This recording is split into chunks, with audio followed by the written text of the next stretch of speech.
तो अस्सलाम वालेकुम दोस्तों, कैसे हैं आप सब। मैं हूं उमर और आप देख रहे हैं यूवी रिएक्शन।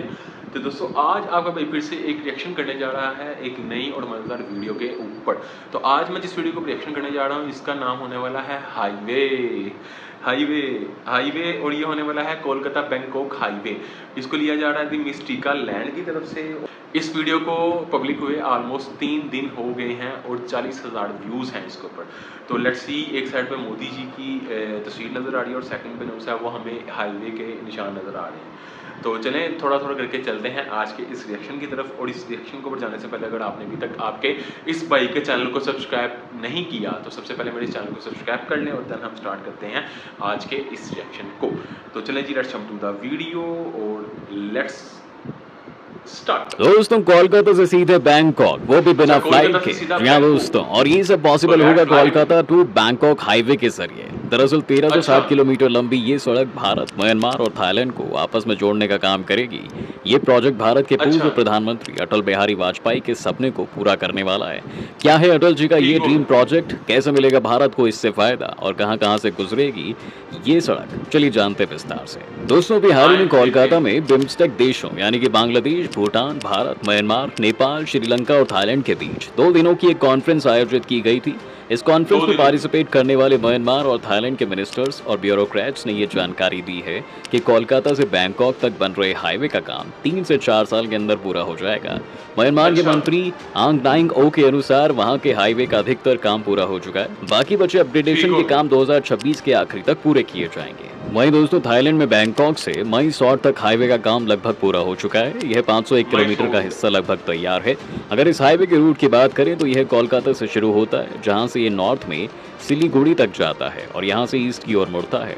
दोस्तों आगे कूच बिहार होते हुए वेस्ट बंगाल से बाहर निकलकर श्री रामपुर सीमा के बीच से असम में एंट्री लेता है। वहीं दीमापुर में नागालैंड में एंट्री लेगा और फिर ये हाईवे आगे इम्फाल से गुजरते हुए मोरहे के जरिए म्यांमार में प्रवेश कर जाएगा। मोरहे से यह मई सॉर्ट के माध्यम से थाईलैंड में प्रवेश करने के लिए मांडले, नैप्याडो, बागो और मियावाड़ी को पार करने के लिए दक्षिण पश्चिम दिशा को कवर करता है। आपको बता दें भारत के पूर्व प्रधानमंत्री अटल बिहारी वाजपेयी ने साल 2002 में थाईलैंड और म्यांमार को इस प्रोजेक्ट का सबसे बड़ा प्रपोजल दिया था। भारत और साउथ ईस्ट कंट्रीज के संगठन आसियान के बीच व्यापार को बढ़ावा देने के लिए इस प्रोजेक्ट का प्रपोजल रखा गया था। उनका मानना था कि इससे थाईलैंड से आगे कंबोडिया से होकर वियतनाम और फिर लाओस तक बढ़ाया जा सकता है।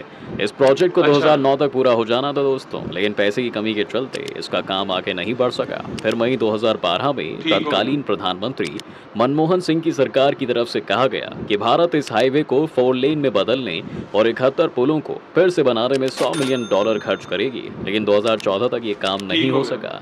फिर अगस्त 2016 में भारत और म्यांमार के बीच एक ट्रीटी होती है, जिसके मुताबिक ये तय हुआ कि भारत दामू से कलेवा सड़क के 146.28 किलोमीटर के हिस्से में 69 पुलों को बनाने के लिए फंड देगा। वहीं म्यांमार क्षेत्र में हाईवे के बचे काम को पूरा करने के लिए भारत ने अगस्त 2017 में $256 मिलियन रिलीज किए। दोस्तों आपको बता दें कि Bharat Myanmar Thailand trilateral highway project Bharat की लुक ईस्ट पॉलिसी का हिस्सा है। यह भारत सरकार द्वारा शुरू किए गए सबसे इंपॉर्टेंट इंटरनेशनल हाईवे प्रोजेक्ट्स में से एक है। इस प्रोजेक्ट के पूरा होने के बाद नॉर्थ ईस्ट की इकोनॉमी में भी सुधार होगा। म्यांमार, थाईलैंड, हांगकांग, सिंगापुर और नॉर्थ ईस्ट सहित बाकी एशियाई देशों के बीच कनेक्टिविटी में सुधार आएगा, जिससे भारत में टूरिज्म में काफी बढ़ोतरी हो सकती है। वहीं स्ट्रैटेजिक रूप से चीन को ध्यान में रखते हुए भारत के पड़ोसी देशों जैसे म्यांमार और थाईलैंड के साथ रिलेशन सुधारने में मदद मिलेगी। चलिए आपको थोड़ा और विस्तार से बताते हैं कि आखिर ये हाईवे क्यों इतना इम्पोर्टेंट है।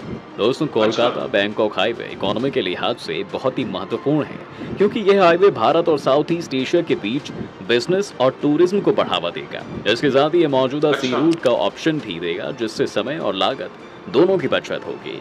इस हाईवे के बनने से कंस्ट्रक्शन, ट्रांसपोर्टेशन और टूरिज्म सेक्टर में काफी जॉब्स भी क्रिएट होंगी। इसके साथ ही इस पूरे रीजन में इकोनॉमिक ग्रोथ होगी। एशियन डेवलपमेंट बैंक की स्टडी के अनुसार यह हाईवे भारत और साउथ ईस्ट एशिया के बीच 30% तक बिजनेस को बढ़ा सकता है और 1 मिलियन यानी करीब 10 लाख जॉब क्रिएट होने की संभावना है।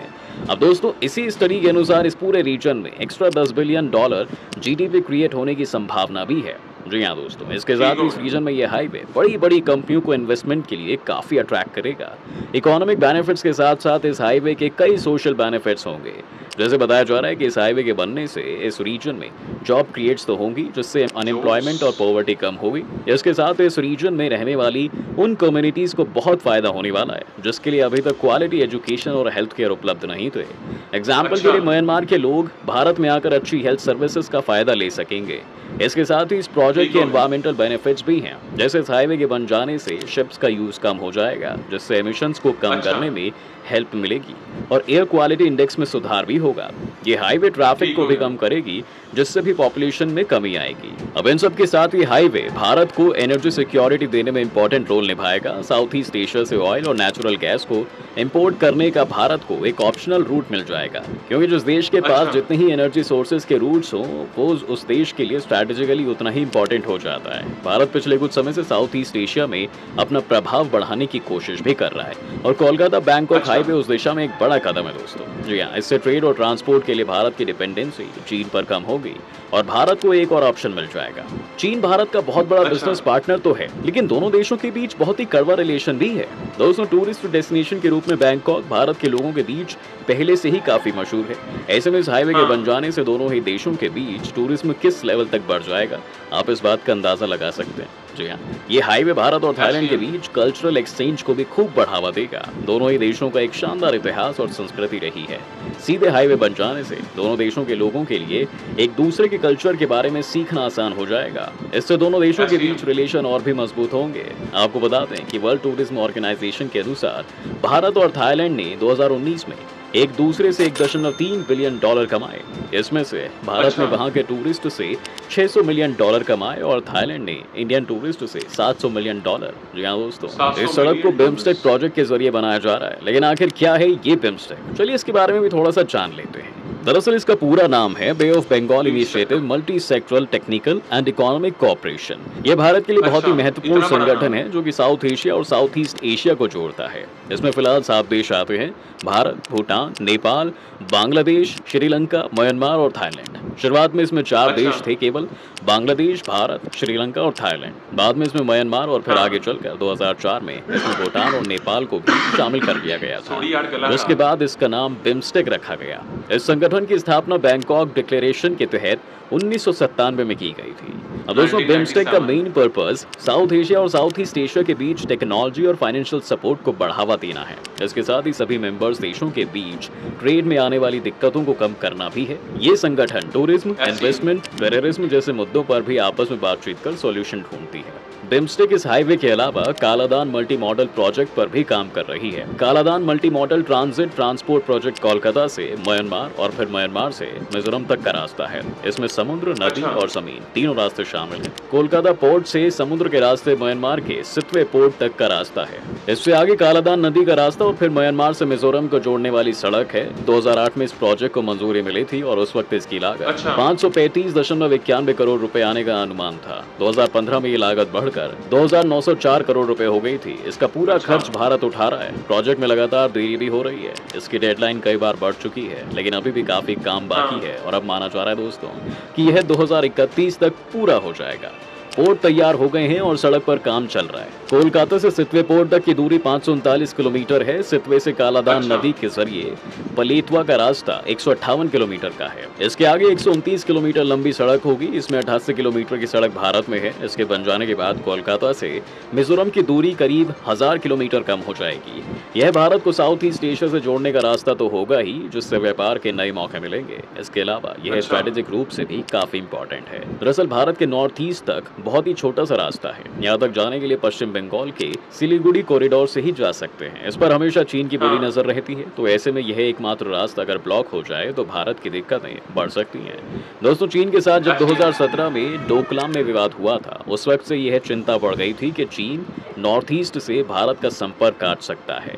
लेकिन कालादान प्रोजेक्ट पूरा हो जाने पर नॉर्थ ईस्ट पहुंचने का एक दूसरा रास्ता हमें मिल जाएगा। इस पूरे प्रोजेक्ट में कुल 33 पुल हैं, जिनमें 8 भारत में बन रहे हैं। सभी पुल इस तरह से बन रहे हैं जिसमें सेना के टैंक्स, बख्तरबंद गाड़ियां जैसे भारी सैन्य साजो सामान भी आसानी से पहुंचाए जा सकते हैं। चीन की नजरों में कालादान प्रोजेक्ट शुरू से खटक रहा है और इसलिए भारत म्यांमार बॉर्डर पर जो उग्रवादी संगठन एक्टिव है उन्हें चीन मदद करता रहा है, जिससे कि इस प्रोजेक्ट को वो नुकसान पहुंचाए। आपको बता दें दोस्तों कि सितवे पोर्ट म्यांमार के रखाइन स्टेट में है, जो है वहां का अराकन आर्मी, और वहां अराकन आर्मी इस प्रोजेक्ट के लिए खतरा रही है। 2019 में अराकन आर्मी ने प्रोजेक्ट साइट से 5 भारतीयों को किडनैप कर लिया था, लेकिन म्यांमार में जब से तख्ता पलट हुआ है तब से ये उग्रवादी संगठन भी शांत है, जिससे कि इस प्रोजेक्ट पर अब आसानी से काम चल रहा है। तो दोस्तों आप क्या सोचते हैं इस प्रोजेक्ट के बारे में? अपनी राय कमेंट बॉक्स में जरूर रखिए। अगर आपको ये वीडियो अच्छा लगा है तो इसे लाइक कीजिए और हमारे चैनल को सब्सक्राइब भी जरूर कर दीजिए। सब्सक्राइब करके जाइएगा। तो डैट्स फॉर टुडे रिएक्शन, ये आपका भाई का रिएक्शन था और इसमें बेसिकली हमारे से बात की गई कि इंडिया जो है वो सड़क बना रहा है कोलकाता से थाईलैंड तक, बैंकॉक तक। तो इसमें जो उन्होंने बताया कि उनको इंडिया को क्या फ़ायदा होगा, टूरिज़्म होगा, ट्रेड होगी, ट्रांसपोर्ट होगी, टूरिस्ट आएंगे जाएंगे, ईजी हो जाएगा, मुल्कों का कोऑपरेशन बढ़ेगा, टेक्नोलॉजी का ट्रांसपोर्ट होगा टेक्नोलॉजी का, इसके बाद इंफॉर्मेशन की शेयरिंग होगी, काफ़ी चीज़ें उन्होंने बताई। ब्रिमस्टेक के बारे में उन्होंने बताया। आई होप सो कि मैंने गलत प्रोनाउंस नहीं किया, कि मैं फर्स्ट टाइम ये सुना ब्रिमस्टेक का। तो इन्होंने काफ़ी चीज़ें बताई और मुझे काफ़ी अच्छी लगी। आपको ये वीडियो कैसे लगी आप मुझे कमेंट्स में बता सकते हैं। अगर इस तरह की वीडियोज़ के ऊपर आपके इस भाई का रिएक्शन देखना चाहते हैं तो भी आप मुझे कमेंट्स में बता दीजिएगा। दोबारा मुलाकात होगी ऐसी किसी नई वीडियो के साथ, तब तक के लिए अपना बहुत ज़्यादा ख्याल रखें। Stay safe, keep smiling and खुदा हाफिज़।